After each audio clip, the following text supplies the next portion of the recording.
little bit about our movement in New York. I mean, we're a state with a rich history of social movements, and just to say and quickly mention that all three of us, John, Renee, and I, have Irish descent. My great-grandparents came from here, and we're so happy to be back, unfortunately, under these circumstances. But, you know, we're really here to help out in any way that we can. And our movement is. We have a very big movement in New York. It's one of the largest in New York State's history. And, you know, as much as I know many of you here have felt this, you know, there's a lot of fear and anxiety and stress that goes into this. I always say that our movement was fueled by a fierce love. And it's a love for our communities, it's a love for our families, it's a love for our friends, and we want to protect everything that we love with all of our hearts and beings, and that's what's driven us, and will continue to drive us, because even though we're one state, you know, we're really a global movement of people, and what happens here happens to us, and vice versa. So as much as you can celebrate our band, we also feel your struggle and want to assist in any way possible.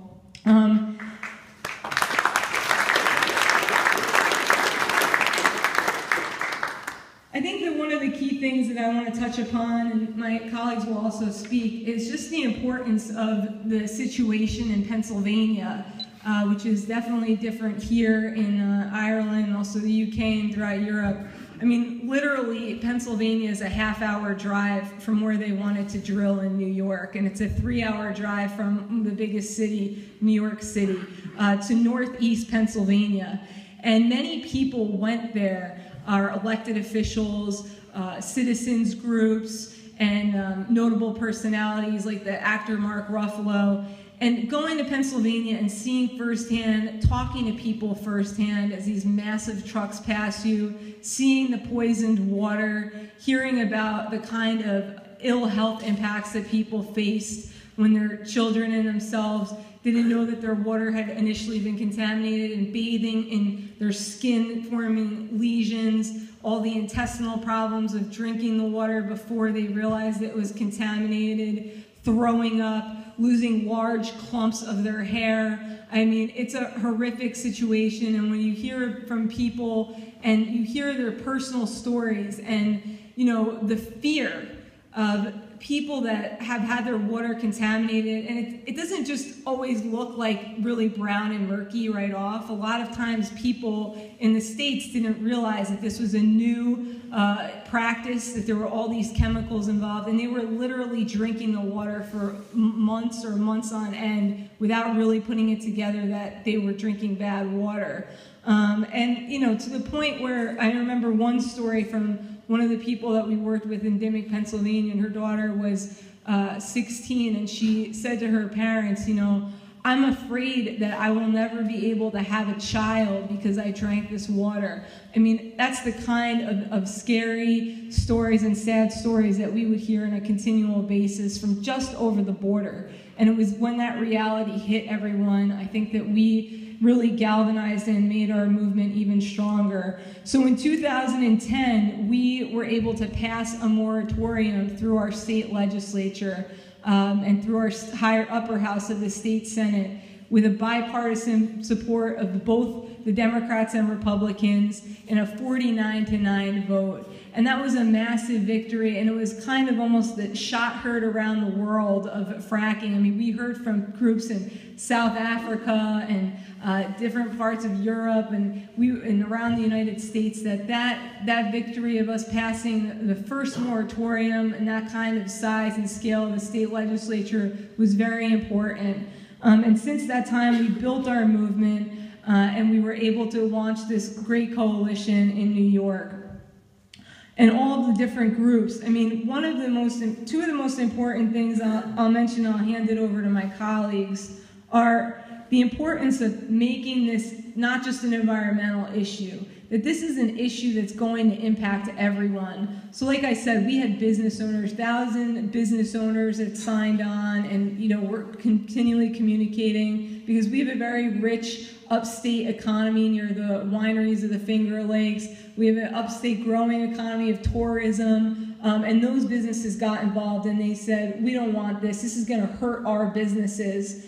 We heard from local elected officials, just like we did tonight, who said we had over 860 elected officials from every county in New York State that said no to fracking and called on our governor to not allow fracking in our state. And we heard from over 300 health professionals and major medical associations that were saying this needs to be stopped. We need to halt this. There's science coming out. There's some serious concerns we have about public health. So we made this a very broad-based movement of a lot of people, including many artists. I mean, there's a lot of artists and celebrities that live in New York who joined our call as well. And you know, we were really run on it was a shoestring budget. I mean, we had it was really a grassroots movement that pushed and heralded this, and our great health professionals that worked on that compendium that was just spoken about before. And I mean, that's the last point that I'll just make and hand it off to my colleagues, is that, you know, this is really a matter of public health. And I'll tell you that the gas industry and the oil and gas industry are terrified of this becoming a public health issue, because they know if it's an issue of the environment versus these jobs, some of the small jobs that will come and the people that will come and take those jobs to drill these holes in this fracking, I mean, they're very concerned that this become an issue about public health. And they've gone to great lengths to, in the United States, when people have their water contaminated, we've heard these stories, they've sued these huge multinational corporations. And instead of going to court, I mean, some of these cases just drag on for years and years. I mean, imagine any one of us trying to sue a multi-billion-dollar corporation. Well, you don't win.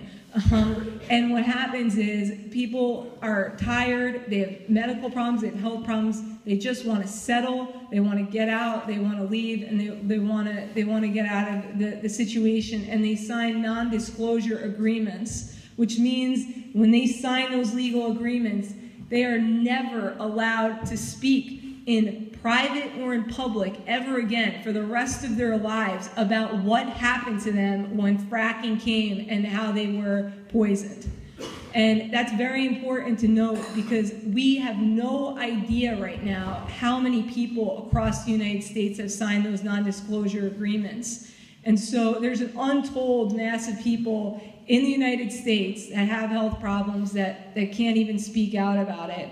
And so it's just from these experiences and all that we know, all the science, that it's just critical that we fight with everything we have to stop this industry from drilling here, from drilling anywhere, that our lives, our children's lives, and their children's lives really depend on all of us working together.